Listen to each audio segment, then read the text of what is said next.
After months of work, I finished renovating my cabin beside the lake. That evening, my parents told me, "Your sister is hosting her graduation party here. Keep out of the way or leave." I just said, "Fine." Before sunrise, she pulled into the driveway smiling, then slammed on the brakes when she saw what was waiting near the house. The last coat of stain was still tacky on the porch railing when I stepped back to look at it. 8 months. Every Saturday and most Sundays from April through December, driving 42 minutes each way with lumber strapped to the roof rack and a cooler of sandwiches on the passenger seat.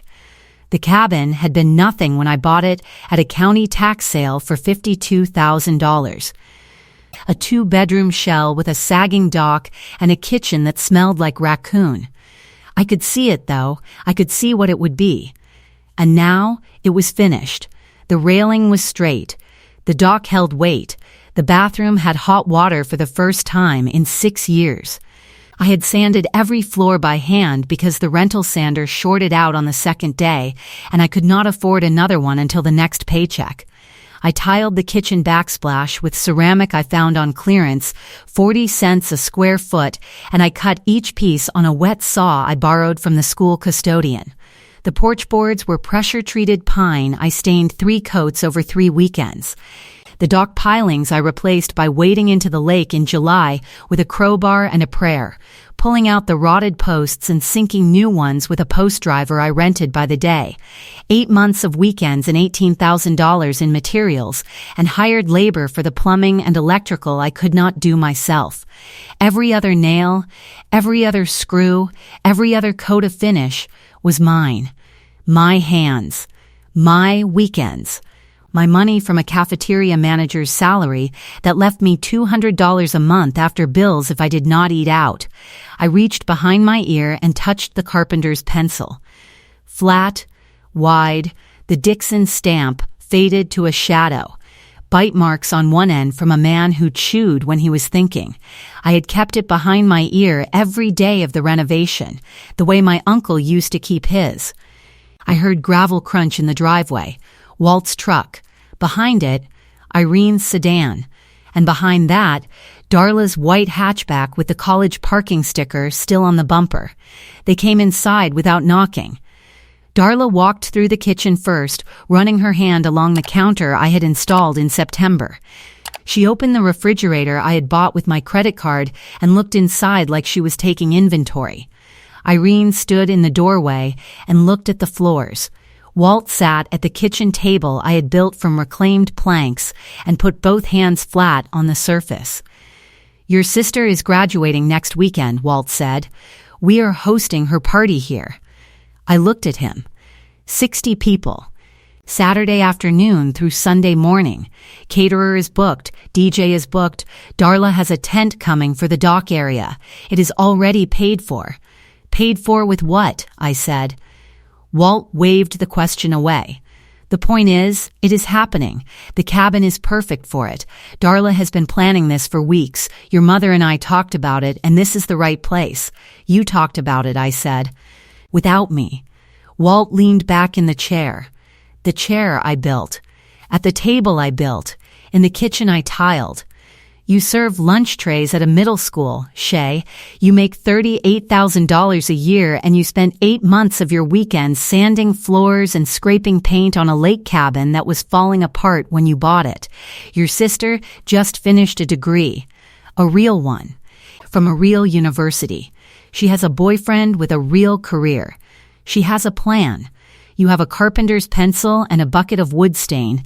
She is asking for 1 weekend. 1, and you cannot even give your own sister that much without making it about whose name is on a piece of paper. Keep out of the way or leave. That is not a conversation. That is a fact. Darla smiled from the refrigerator. Irene looked at the dish towel hanging from the oven handle. She did not look at me. I stood in the kitchen I had built from a raccoon's stinking shell and listened to my father tell me I was nothing for building it. My jaw tightened. My hands wanted to close into fists, but I pressed them flat against my thighs, and I breathed once through my nose. "Fine," I said. I took my jacket from the hook by the door. I put it in my pocket, the flat shape pressing against my ribs. I walked out to my car and I drove 42 minutes back to town without turning on the radio. Fine is a word that sounds like surrender. It is not. Fine is the word you use when you have already decided what you are going to do and you do not need the other person to know yet. I did not go home. I drove to the school parking lot because I knew Bess would still be there. She stayed late every Friday to finish the attendance reports she put off all week. Her car was in the second row, engine running, heat on, phone in her hand. I parked next to her and got in on the passenger side. Bess looked at my face and set her phone down. What happened? I told her. The truck in the driveway. The party announcement. Walt at the table. The brutal line. All of it. Lunch trays, wood stain, keep out of the way or leave. Bess was quiet for 10 seconds. Then she picked up her phone, opened Instagram, typed a name, and turned the screen toward me. Darla's post. 3 days old. Lake House graduation bash with a row of party emojis. 5 photos. The first was the cabin's finished living room, the floors I sanded, the windows I reframed, the light fixture I wired with the electrician standing behind me talking me through the connections. The second was the dock I rebuilt, the railing I stained, the lake behind it catching the afternoon light. The third was the kitchen, my tile, my counter, my table. 112 likes. 41 comments. OMG, your family's lake house is gorgeous. Can't wait. Love the dock. Your parents must be so proud of this place. Darla never corrected a single one. Not one reply that said, actually, my sister built this. Not one mention of Shay. Not one mention of 8 months or $18,000 or the raccoon kitchen or the wet saw or the clearance tile. She has been posting about this for 3 weeks, Bess said. She used your before and after photos from your phone, the ones you texted me in October. She cropped your shadow out of the dock photo. She never mentioned your name, not once. I stared at the screen. Every board I sanded, every railing I stained. Every weekend I showed up with my cooler and my tools. Credited to my family's lake house. Bess closed the app. That is not a party, Shay. That is someone selling a house you built and pretending they picked out the paint. She cropped my shadow out of the dock photo, I said. I know. I saw the original. You sent it to me the weekend you finished the dock. Your shadow is in the lower left corner. In her version, it is gone. 3 weeks of posts. Nobody corrected her. Nobody knew there was anything to correct. She told everyone it was her family's cabin. Nobody in her circle knows you exist. We drove to Bess's apartment. She made tea. I sat at her kitchen table, which was smaller than the one I built for the cabin and cost twice as much, and I told her about Uncle Clyde. Clyde was my mother's brother, retired carpenter. He was the only person in my family who ever looked at something I did and said it was good without adding a condition. He taught me how to hold a hammer when I was 8, and how to read a tape measure when I was 10, and how to square a frame when I was 14. He took me to job sites on summer mornings and let me carry the toolbox even though it was too heavy. And he did not take it from me until I asked. He gave it to me at a gas station when I was 14, pulled it from behind his own ear, and put it behind mine. Measure twice, he said, because once you cut, you cannot put the wood back. He died when I was 22. Heart attack in his workshop, sawdust on his shirt. The paramedics found it on the bench. My aunt gave it to me at the funeral. I kept it in my nightstand drawer for 4 years. The day I bought the cabin, I put it behind my ear, and it stayed there for 8 months. Bess listened to the whole thing without interrupting. When I finished, she set her mug down. So what are you going to do? I am going to wait, I said, and then I am going to do the math. What math? All of it. I gave Darla a copy of my credit card because she said she was picking up deck screws at the hardware store while I was at work. I gave my parents a spare key because they said they would check on the cabin when the temperature dropped. I did these things because I thought being generous with the people I loved was the same as being respected by them. 8 months of weekends taught me how to build a porch. It took one Friday evening to learn they are not the same thing. If you are new here, subscribe to Family Secret Tales and hit that notification bell so you do not miss a single story. I was at Bess's kitchen table at 9:15 p.m. when my phone buzzed, Darla's name on the screen. I opened the text. Got 60 confirmed at $40 each. That is $2,400 clear. Caterer and DJ on her card. Dad said she won't check until the statement. I read it 3 times. The first time I thought I was misreading it. The second time I felt my chest go tight. The third time I understood. Darla had not sent this to me on purpose. She meant to send it to Kai. She sent it to Shay. One wrong name in the contact list. One tap, and the entire thing was on my screen. 60 people, $40 each, $2,400. Darla was not just throwing a party at my cabin, she was selling tickets to it. She was charging her friends and classmates $40 a head to attend a graduation party at a house she did not own, did not build, and could not unlock without a key I gave her. And the caterer and DJ were on my card, and Walt knew. Dad said she won't check until the statement. He did not just allow this. He planned the timing. I set the phone down. Bess was washing a mug at the sink. She turned around and saw my face. What? I showed her the text. Bess read it. Her hands went still on the towel. Open your credit card app, she said. I opened it. The charges loaded in a column, most recent first. $1,200 to a catering company I had never heard of, a name that sounded upscale with event in the title. $600 to a DJ booking service based 2 towns over. $800 to a tent and event rental company. Those were the vendor deposits. Below them, spread across the last 2 months in a pattern that looked random but was not, $3. 200 in charges labeled renovation supplies from stores I recognized but purchases I did not make. I scrolled through the $3,200 line by line. A home goods store, $480. A party supply warehouse, $340. An online retailer, $620. Another home goods store, different location, $390. A craft supply shop, $280. An outdoor recreation store, $410. A kitchenware outlet, $680. I pulled up my own hardware receipts, the ones I kept in a folder on my phone the way Clyde taught me to keep every receipt until the job is finished and the paint has dried. None of the $3,200 matched anything I had purchased. The stores were right, but the items were wrong. Decorations, not lumber. A portable bar, not pipe fittings. Catering platters, not tile. String lights, not wire. Outdoor speakers, not screws. Disposable table settings, not sandpaper.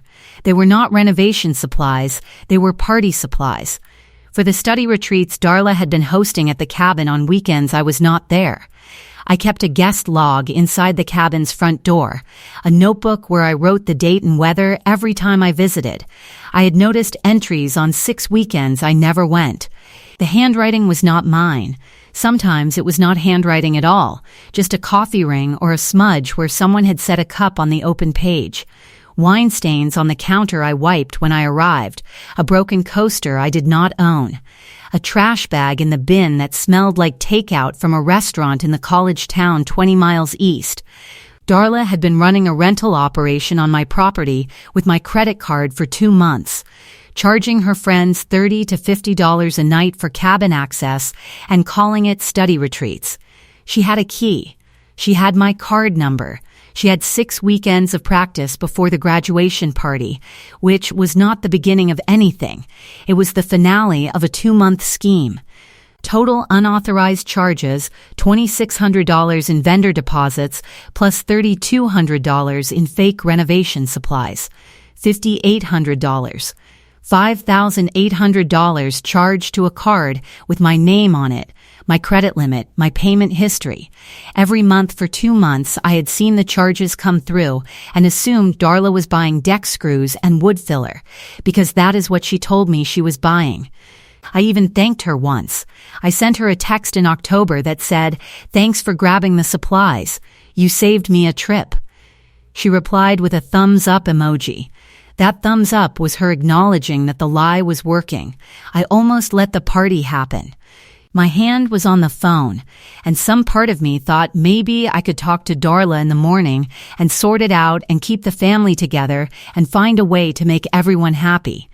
But Bess's words from the parking lot were still sitting in my chest. She used your before and after photos. She never mentioned your name. That sentence had a weight I could feel all the way home. I called the credit card company at 10:02 p.m. The representative confirmed I was the primary cardholder. I disputed all $5,800 in unauthorized charges, every one. I told her the card had been used by a family member without my authorization for vendor bookings and personal purchases. She flagged the charges for investigation and confirmed that the dispute would reverse the pending amounts within 3 business days. She asked if I wanted to cancel the card. I said yes. New card, new number, mailed to my address only. The old card was dead before I hung up the phone. Then I called the caterer. It rang 4 times. A woman answered. Tired, professional, I told her my name, that the card used to book the December 14 event was mine, that the booking was unauthorized, and that I was canceling it. She asked for the last 4 digits of the card. I gave them. She pulled up the reservation. She asked if I was sure. I said I was sure. She canceled. Confirmation number in my email by 10:20. I called the DJ service. Shorter conversation. The booking agent said, "Ma'am, the client will lose the deposit." I said, "The client used my card without my permission. The deposit is already disputed with the bank." He canceled. Confirmation by 10:30. I called the tent company. They picked up on the second ring. Same conversation. Same result. By 10:45, every vendor Darla had booked for the graduation party was canceled. Every deposit was in dispute. Every confirmation was in my email inbox like a row of closed doors. At 11:00, I called the county sheriff's non-emergency line. I reported unauthorized commercial use of my property. The deputy took the address, asked if I wanted to press charges. I said not yet, but I wanted a record. Case number in my phone by 11:15. I texted Horton, the attorney Bess's sister had used for a property fence dispute. I need a demand letter by Monday. Unauthorized credit card charges and unauthorized use of my property. $5,800 plus usage fees. I will send documentation tonight. He responded at 11:22, send everything. I will have it ready. I drove to the 24-hour hardware store on Route 6 and bought a combination padlock. Heavy duty. 4-dial. I wrote the combination on the inside of my wrist in pen because I did not trust my own memory at midnight on 4 hours of sleep and a stomach full of tea and anger. I almost said yes to the party. At the cabin, when Walt was sitting at the table and Darla was smiling from the refrigerator and Irene was looking at the dish towel. Some part of me wanted to say yes because saying yes was what I had always done. But the flat weight pressed against my ribs through my jacket pocket, and I heard Clyde's voice, "You measure twice, because once you cut, you cannot put the wood back." I had already measured. I had measured for 8 months. I knew exactly what this family thought my work was worth. And the answer was nothing. If you are enjoying this story, subscribe and share it with someone who needs to hear it. Family Secret Tales brings you a new story every week. I drove to the cabin at 4 a.m. December dark. The headlights cut through frost that had settled on the gravel road like a thin white skin. The trees along the lake road were bare and still. No other cars. No other lights except the stars and the porch light I had left on a timer since October, so the cabin would not look abandoned. I parked and sat in the car for a minute, watching my breath cloud the windshield. My hands were steady. My chest was not. There is a difference between being ready and being calm, and I was only one of those things. Then I got out and went to work. I removed the old padlock from the front door and replaced it with the new combination lock. I tested it 3 times. Open, close, open, close, open. The combination was 4 digits, and I had written them on my wrist in pen and also in a note on my phone and also on the back of a receipt in my glove box because I was running on 4 hours of sleep and I did not trust myself to remember anything that was not written down in 3 places. I checked every window. Latched, I walked around the cabin once, the way Clyde taught me to walk a job site before the day started, perimeter first, then interior. The railing I stained was cold to the touch and solid. The dock pilings I replaced in July were holding against the ice forming at the waterline. The bathroom pipes had not frozen. Everything I had built was standing. I carried Clyde's old folding chair from the back of my car and set it on the porch. I unfolded it and felt the rust on the hinges, the same rust that had been there since his workshop. I set up the folding table I had taken from my apartment. On the table, I placed 4 items in a row, the property deed with my name on it, the printed credit card statement showing $5. $800 in unauthorized charges with each line highlighted in yellow marker, a screenshot of Darla's wrong text printed on plain paper, and the vendor cancellation confirmation stacked together with a binder clip. I poured coffee from the thermos. I sat down. Clyde's weight was in my jacket pocket, flat against my ribs. The porch railing still smelled faintly of stain even in the cold. Frost was on everything. The steps, the table edges, the folding chair arms. My breath came out in clouds. I waited. I watched the sky lighten from black to gray to a pale blue that crept up from behind the tree line across the lake. I had never been at the cabin this early. I had never seen the light come in like this, slow and even, touching the water first, and then the dock, and then the railing, and then the porch. It was beautiful. It was mine. And in an hour and a half, someone was going to drive up this gravel road expecting to take it from me for the last time. I almost did not drive to the cabin at 4 a.m. I was in bed with the alarm set and my hand on the phone, and the part of me that had been accommodating this family for 28 years said, "Stay home, let it go, find another way." Then I opened the text from Darla. Dad said she won't check until the statement. They planned this. They timed it around my habits. If they planned, I would plan. 6:30 a.m. First light coming gray through the birch trees across the lake. The frost on the railing caught the earliest color and held it. I heard the car before I saw it. Tires on frozen gravel make a sound like someone cracking their knuckles, slow and deliberate. Then headlights through the birch trunks. Darla's white hatchback, college sticker catching the porch light as she pulled in. She was smiling. She had a box of streamers on the passenger seat and a garment bag hanging from the back hook. She parked, opened her door, stepped onto the gravel in boots that were not made for walking on frozen ground, looked up at the porch, and saw me. Her foot stopped on the gravel. The smile went sideways and stuck there, frozen between arrival and understanding.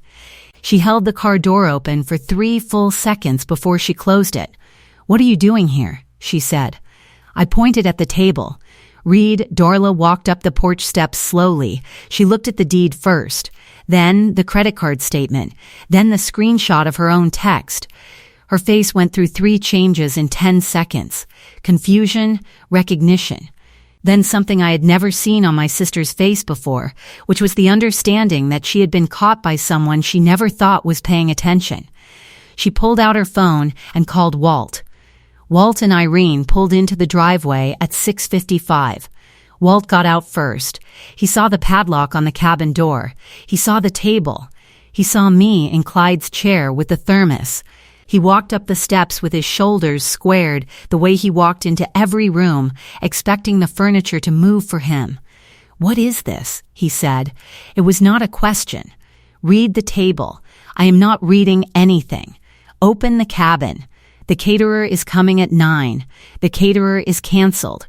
I called them at 10:20 last night. The DJ is canceled. The tent company is canceled. I am the card holder." I canceled every booking Darla made on my card. Walt's face changed.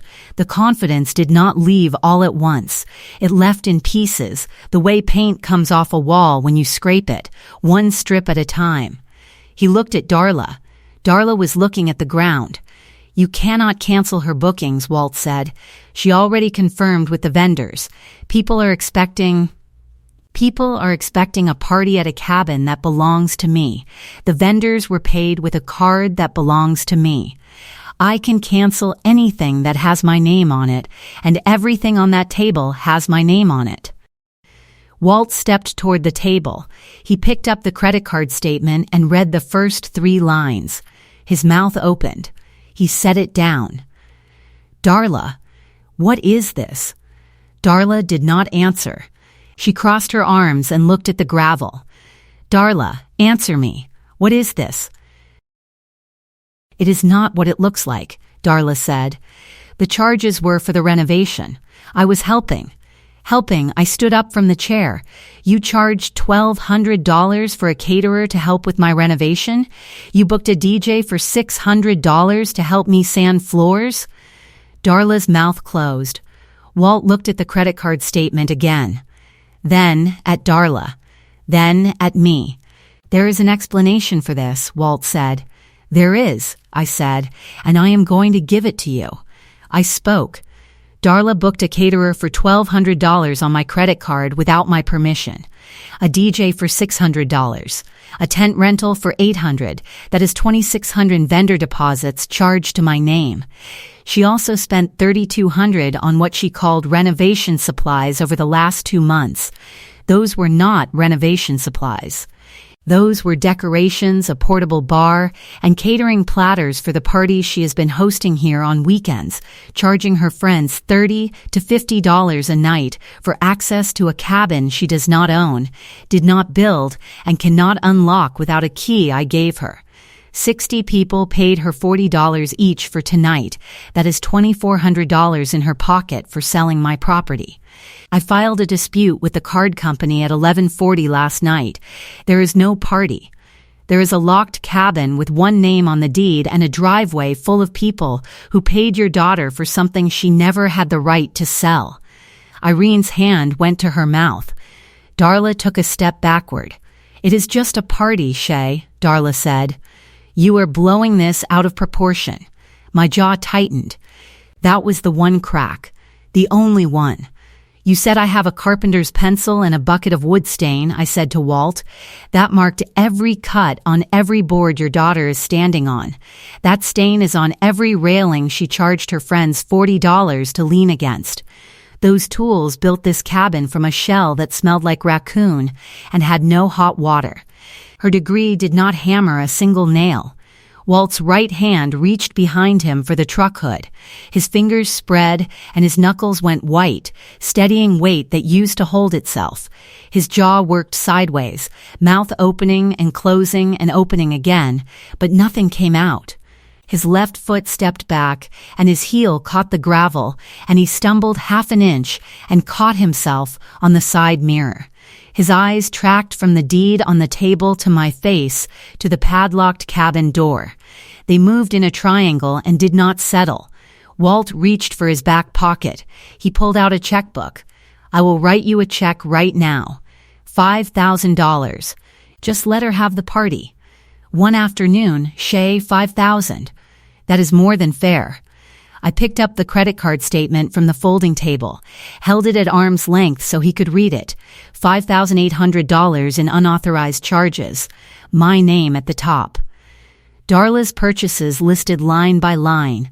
Caterer, DJ, tent, decorations, portable bar, catering platters, string lights. This is what your daughter charged to my name. The bank reversed it at midnight. You knew about it. The text says Dad said she would not check until the statement. I set the paper back on the table. $5,000 does not cover what she took, and it does not cover what you helped her take. Walt put the checkbook away. His hand was shaking when he slid it back into his pocket. You gave her my cabin for a party. She sold 60 tickets to a house I built with my hands. The deed has one name. Headlights on the gravel. Kai's car pulled in behind Walt's truck. He got out holding a case of water bottles. Behind him, Angie's sedan. She was one of Darla's college friends, early arrival, phone already out. Kai walked up the driveway and stopped when he saw the table, the padlock, the faces. He set the water bottles down on the gravel. He looked at Darla. He looked at the deed. He read the name on it. "You told me this was your family's cabin," Kai said. "It is family," Darla said. "Your sister's name is on the deed. She bought it. She renovated it. You sold tickets to her property." Kai stepped back from Darla. She reached for his arm. He moved his shoulder so her hand did not land. He looked at the credit card statement on the table, the line items, the total at the bottom, and he did not say another word to Darla. He picked up his water bottles from the gravel and put them back in his trunk. Angie stood at the edge of the driveway with her phone in both hands. Thumbs frozen over the group chat. The screen was lighting up. Message after message from the other guests. "On my way. What should I bring? Is the DJ setting up already?" Angie looked from Darla to the padlocked door and back. She did not type anything. She did not know what to say to 60 people who had each paid $40 to attend a party at a cabin the host did not own. More headlights coming down the gravel road, 2 more cars, a pickup truck behind them. Guests arriving at a party that was already over before the sun cleared the tree line.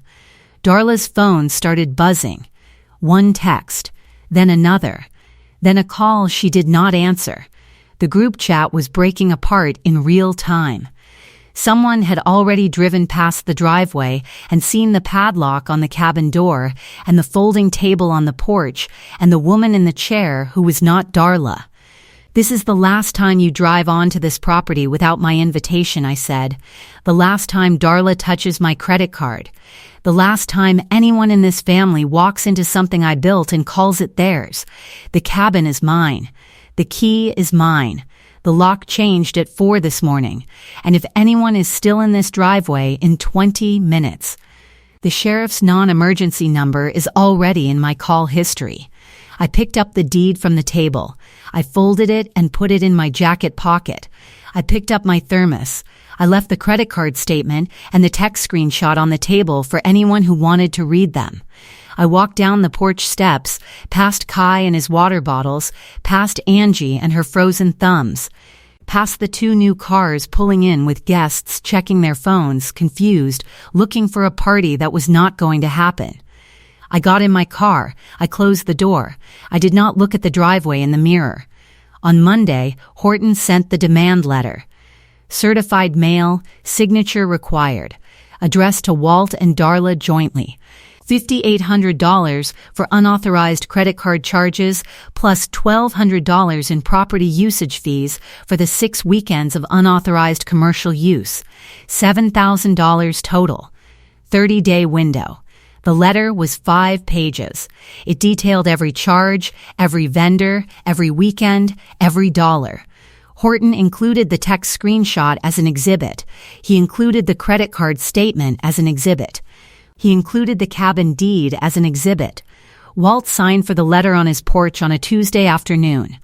By day 7, Kai had canceled their New Year's plans. He did not break up with Darla in a conversation. He stopped answering. 3 texts from Darla, each one longer than the last. The first, "Can we talk?" The second, "Kai, I know it looks bad, but I can explain." The third, "Please just call me back." He did not respond to any of them. By day 14, his apartment key was on Darla's nightstand, returned in a small padded envelope with no note. In Kai's apartment on day 7, the conversation that ended it was short. Darla had come over thinking she could explain, the way she had explained everything else in her life, with confidence and charm and the assumption that the person listening would eventually agree because she was Darla and people agreed with Darla. She sat on his couch with her jacket still on, legs crossed, phone in her lap, ready to talk her way through it. "You told me this was your family's cabin," Kai said from the kitchen doorway. "It is family. Shay is my sister. Your sister's name is on the deed. She bought it with her own money. She renovated it with her own hands for 8 months. You sold tickets to her house. You charged $6,000 to her credit card. I was going to pay her back. With what? You owe 60 people their $40 back, and you have $600 in your account. You were never going to pay her back. You were going to let it ride until the statement came, and then you were going to say it was a misunderstanding. Darla pulled at a thread on her jacket sleeve. Your dad knew, Kai said. That is in the text. Dad said she won't check. He was in on it. Both of you were. It is not fraud, Kai. It is family. Those are not the same thing, Darla, and the fact that you keep saying they are is the reason I am not going to be here for New Year's. He canceled their plans that night. By day 10, the weight had settled into Walt's kitchen. The demand letter sat on the counter beside the toaster, still in its envelope, because opening it again meant reading the numbers again. $7,000. Horton had calculated the usage fees at $200 per weekend for 6 weekends. Clean, simple, defensible. Walt sat at the kitchen table with his phone open to his bank app. Checking balance, $2,340. He pulled an envelope from the junk drawer and wrote the numbers on the back. Demand letter, $7,000. Checking, $2,340. Darla's refund obligation, $1,600, because she had collected $2,400 from 60 guests and already spent $800 on decorations she could not return. The guests wanted their money back. Darla had $600 left in her account. She had texted Walt 4 times asking him to help cover the difference. Walt's salary was $54,000 a year. After taxes, after the mortgage, after utilities, after Irene's car payment, after groceries, he had about $400 a month that was not spoken for. The demand letter alone would take 17 months to pay at that rate, and that assumed he did not eat, did not drive, did not heat the house, did not buy a single thing that was not already budgeted. Darla's refund problem was separate, but connected. The guests wanted their $40 back. Darla had 60 people in her phone who had paid for a party that did not happen, and the refund texts were coming in at a rate of 4 or 5 a day. She had sent Walt 3 texts asking him to help cover the difference. He had not responded to any of them because he did not have the money to respond with. He closed the banking app, he opened the calculator, he added the numbers again. They did not add up the first time, and they did not add up now. Irene came downstairs at 7:30 a.m. and asked if he wanted coffee. He said no without looking up. She poured herself a cup and stood at the counter and looked at the demand letter envelope and did not open it. She had not opened it since the day it arrived. Neither of them talked about it. The $7,000 sat between them the way the dish towel had sat between us in the cabin kitchen, a thing everyone could see and nobody would name. On day 14, a Sunday afternoon, Walt drove down the lake road. December light came through the birch trees in long silver lines. Through the gaps in the branches, he could see the cabin. Porch light on. Shay's car in the driveway. Smoke rising from the chimney and a slow gray line that bent once in the wind and straightened. The dock I rebuilt held the weight of the season's first hard frost without bowing. The railing I stained was the same warm color it was the day I finished it, catching what was left of the afternoon light. The padlock was visible on the gate from the road. New, heavy 4-dial combination. Walt did not know the numbers. He pulled the truck to the shoulder. Engine running. Hands on the steering wheel. He sat there for a full minute, looking at the cabin through the birch trees. The cabin looked exactly the way Darla said it would look when she showed him the photos on her phone 3 weeks ago. Beautiful, finished, warm, but the daughter on the other side of that door was the wrong one. The daughter who built it was the one he told to keep out of the way or leave. He pulled the truck to the shoulder. Engine running, hands on the steering wheel at 10 and 2, the way he drove when he was not thinking about driving. He sat there for a full minute, looking at the cabin through the birch trees. The cabin looked exactly the way Darla had described it when she showed him the photos on her phone 3 weeks ago. Beautiful, finished, warm. Everything his younger daughter had promised it would be when she bought a falling-down shell at a tax sale and said she could fix it. He had laughed at her then. He had said it would be a money pit. He had said she did not know what she was doing. And now the cabin was standing and lit and smoking and locked, and the daughter who built it was inside. And the daughter who tried to sell it was at home, answering refund texts she could not cover. He did not get out of the truck. He did not take his phone from the center console. He did not roll down the window to get a better look at the railing or the dock or the padlock on the gate. He sat with the engine running and the heat on and the radio off, and he looked at what his daughter had built, and he did not call her. He put the truck in drive and pulled back onto the lake road and drove home to a kitchen where a demand letter sat on the counter and a calculator sat on the table, and a wife who had not spoken about any of it sat in the living room watching a show she was not following. The following Saturday, day 14, I drove to the cabin early. The gravel road was quieter this time, no urgency. No anger in my hands on the steering wheel. Just the drive, the trees, the turn at the mailbox, the driveway. The lock combination turned smooth under my fingers. I opened the door and stood in the doorway for a moment, letting the cold air from outside meet the warmer air inside. I had left the thermostat at 55 to keep the pipes safe. I turned up the heat. I started a fire in the wood stove with splits I had stacked in October, kindling on the bottom the way Clyde showed me. Larger pieces on top, draft open until the flame caught, and then half closed to slow the burn. The chimney drew clean. The cabin warmed in layers.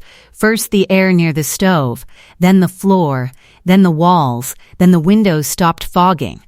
I made coffee on the 2-burner stove I had installed in August. I stood at the kitchen counter, the one I put in with my own hands, and I looked out the window at the dock and the lake and the birch trees along the far shore. Nobody was coming. Nobody was expected.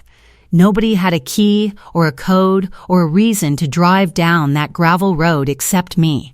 The workbench I built from reclaimed boards ran along the back wall of the main room, underneath the window that faced the dock. I had built it in August, the same weekend I rebuilt the dock, working inside when the afternoon sun got too strong on the water. It was the last thing Clyde would have built first, because a workbench is where you stand to plan everything else.